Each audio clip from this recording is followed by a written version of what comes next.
Hello tout le monde, c'est Marie du Cherry Pepper. Donc aujourd'hui, on va préparer des biscuits.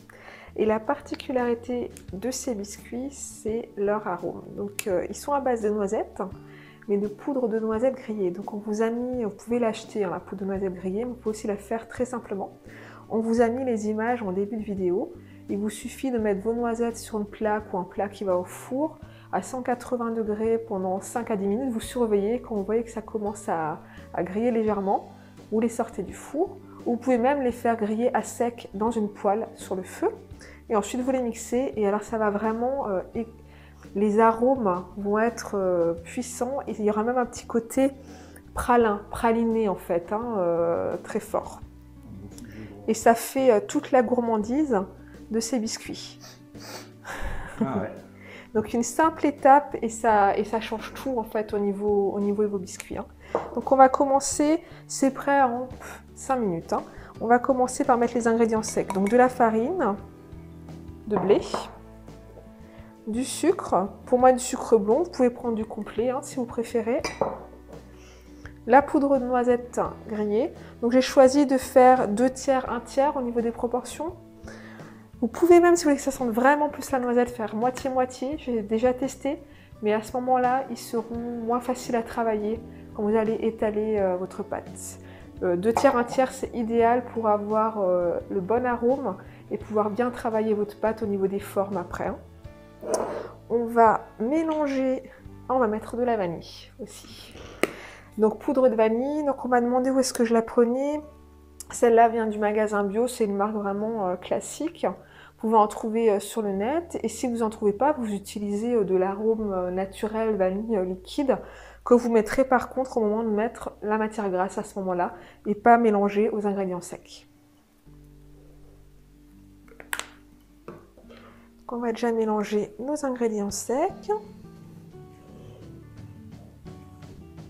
avant d'ajouter les lipides.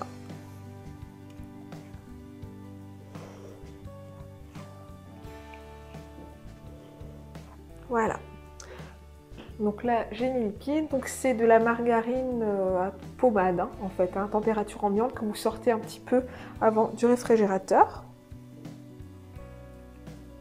Que je vais simplement travailler du bout des doigts de façon à l'incorporer dans la pâte, enfin dans la farine. En faire une pâte. Voilà.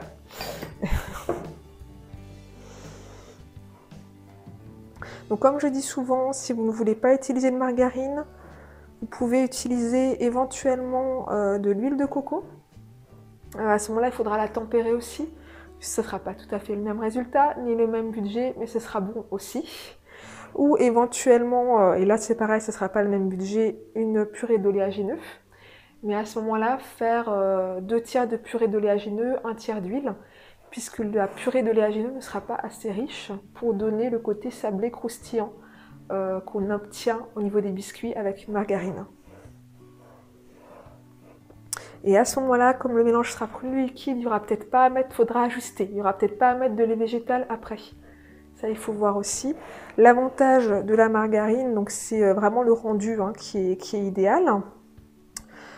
Et c'est aussi que quand vous allez mettre votre pâte, et de l'huile de coco, c'est pareil, quand vous allez mettre votre pâte au réfrigérateur, elle va durcir, quand vous allez la sortir, elle va se ramollir, vous allez pouvoir la travailler par rapport à la chaleur de vos mains. Alors que si vous la faites avec de la purée d'oléagineux ou de l'huile, le froid n'aura pas réellement d'influence en fait. Et elle sera un petit peu plus difficile à travailler. Voilà, donc là on obtient cette texture de sable mouillé. Et on va simplement ajouter un petit peu de lait végétal pour lier le tout. Vous pouvez aussi faire des biscuits qui soient encore plus riches, mettre un petit peu plus de margarine et vous n'aurez pas besoin de lait végétal. Là, moi, c'est la quantité qui me convient et qui me plaît. Hop.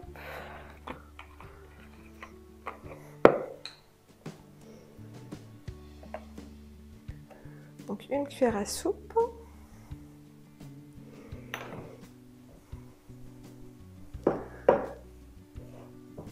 Et on mélange jusqu'à ce que ça forme une boule.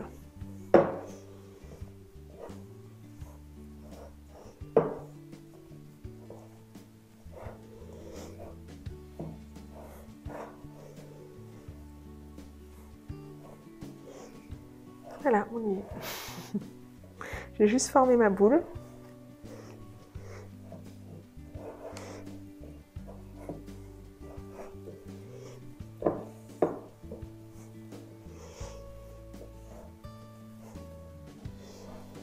Voilà.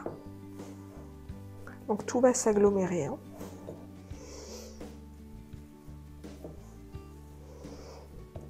Et voilà. Donc vous pouvez tout à fait préparer cette pâte plusieurs heures, voire la veille. Hein. La veille au soir par exemple, si vous voulez les faire le matin, enfin le lendemain je veux dire, et la conserver au réfrigérateur. Il faudra simplement penser à la sortir un petit peu à l'avance parce qu'elle va être un petit peu durcie pour pouvoir bien la travailler. Donc parfois une demi-heure suffit hein, en fait, hein, la sortir une demi-heure avant, le temps d'installer la cuisine. Donc là je la mets au réfrigérateur en attendant qu'on fasse les biscuits et on se retrouve tout de suite.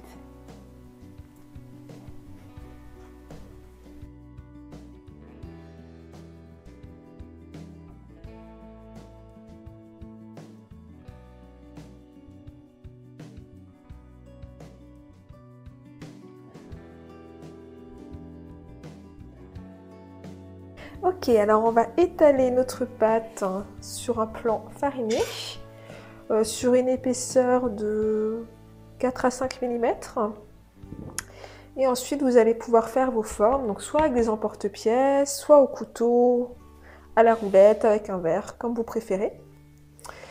Et on va pouvoir enfourner les biscuits à 150 degrés pendant une douzaine de minutes. Ça peut aller jusqu'à 15 minutes si vous n'avez pas la chaleur tournante et si vous faites des formes plus grandes en fait. À partir du moment où les bords commencent à dorer, les bords de votre biscuit, c'est que c'est bon. Ensuite, on va les sortir, les faire refroidir sur une grille et on pourra les déguster ou les glacer selon ce qu'on va décider de faire. Alors pour ma part, je ne vais pas utiliser de pinceau et mettre de lait végétal ou quoi que ce soit sur les biscuits, puisque je vais faire un petit glaçage sur le dessus, qui fera l'objet d'une autre vidéo, parce qu'on m'a demandé un petit peu comment est-ce que je faisais mes glaçages. Donc on va vous faire une petite vidéo complémentaire pour vous expliquer la technique de base de glaçage, et aussi tout simplement qu'est-ce que j'utilise comme ingrédient et comment est-ce que je le réalise.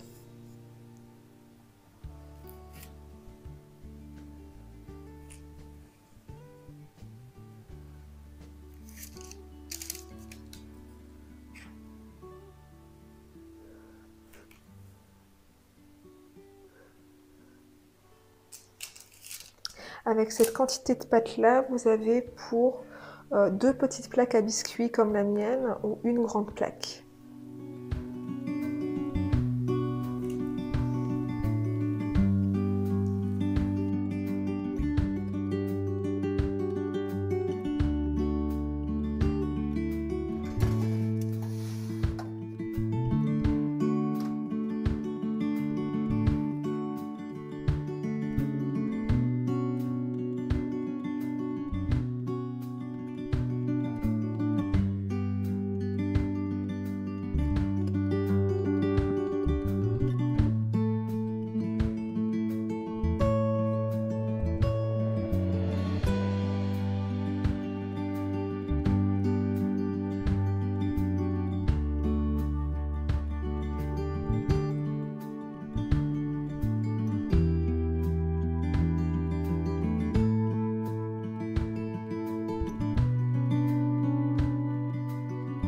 Donc il faut juste les laisser complètement refroidir, si possible, avant de les déguster. Et ils se conservent plusieurs jours sans problème dans une boîte en fer. C'est fini pour la première partie de la recette. On se retrouve très vite pour la décoration et le glaçage. N'hésitez pas à vous abonner si ce n'est pas encore le cas pour plus de recettes gourmandes. À bientôt! Ciao, ciao!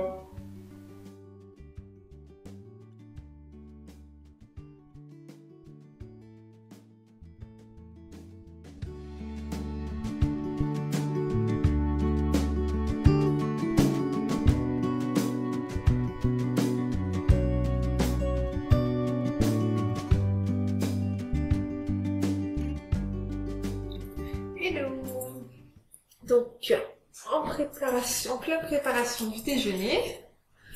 Donc, je me suis dit que ça pourrait être sympa de papoter en préparant et de faire une petite vidéo.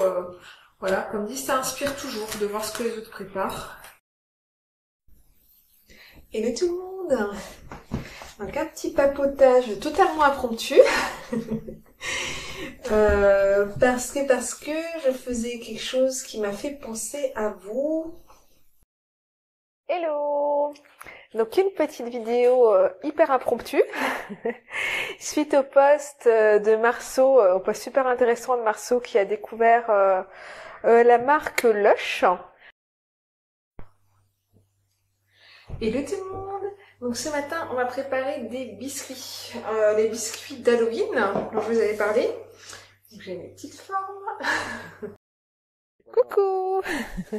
Donc on est en forêt et je voulais vous faire un peu profiter de ce beau paysage. Hello tout le monde! Donc on vient tout juste de rentrer de chez DM en Allemagne, à Kehl, et je me suis dit que j'allais vous montrer un petit peu ce qu'on a trouvé. En direct, ça y est, c'est bon. Hello!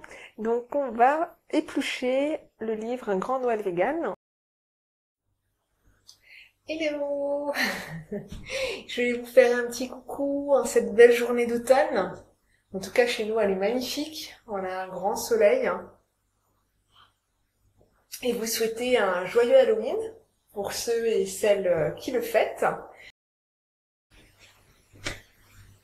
Hello tout le monde! Donc, je suis en train de préparer mon petit déjeuner. Qui va consister en une bonne assiette de porridge banane framboise. Et je me suis dit, il serait sympa d'allumer la caméra. Hello! Je voulais juste vous faire un petit retour sur le sujet dont on parlait hier, donc la contraception définitive.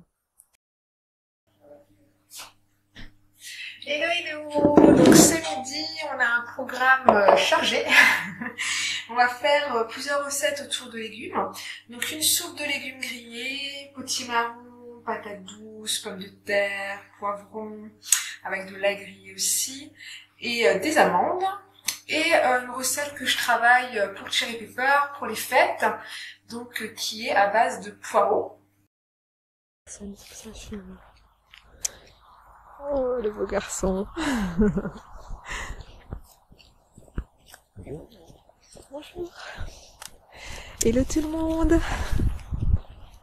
Hop là, je retourne. Coucou.